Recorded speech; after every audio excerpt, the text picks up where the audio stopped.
Hello folks, we're on the Auto Express website today and we're looking at this article by Tom Jervis. You may have to wait longer for car finance compensation, but it's not all bad news. So this is compensation for being missold car finance in the past. And the part of the mis-selling that this really applies to, because car finance has been massively missold and still is today. But the specific part that this applies to is discretionary commission. And to give you a really basic example of this, this is where a lender lends to a car dealership at, say, 5%, and then the car dealership can add a discretionary amount onto that as their sort of commission, if you like. Now, in a perfect world, the commission should be capped, really, or set by the lender. So let's say on 5% commission, you can take 1% commission as your margin, as your commission for selling the product. No one would have a problem with that, I don't think. But discretionary commission meant that dealerships could take more or less whatever they wanted, or certainly they could take a discretionary amount up to a certain limit. So it may be that they were being lent the money at 5% and they're selling it onto their customer at 11.9%, which is a very, very healthy margin, I'm sure you'd agree. This happened to hundreds of thousands of people, and they will be able to go after compensation where that has happened.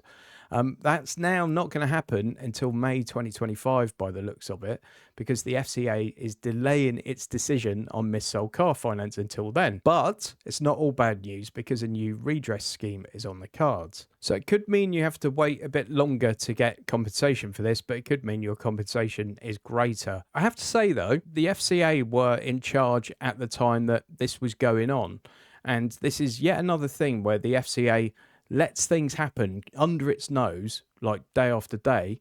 And then after the fact, 2, 3, 4, 5, 6 years after the fact that this practice has been going on, they then decide that you shouldn't do it anymore. And we're going to go after you for all the years that you did do it.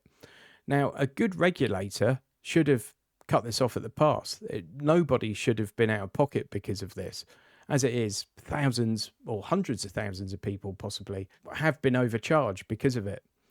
If the regulator had been doing their job in the first place, surely this practice wouldn't have been happening. But FCA does have form for this kind of thing, I'm afraid, letting things happen, then deciding it's wrong, and then they go back and sort of punish you for your previous crimes, which weren't really crimes at the time. So do I think car dealerships should have been doing that? No. Do I think car finance companies should have allowed that to happen? No. But do I think the FCA should have acted then rather than now? Yes. That's the message here, really, folks. That's a very quick one. You're going to see loads of stuff like this will be the next PPI. Like, it just will. It's going to be that big. So you're going to see loads of people trying to get your business when it comes to getting compensation for missold car finance.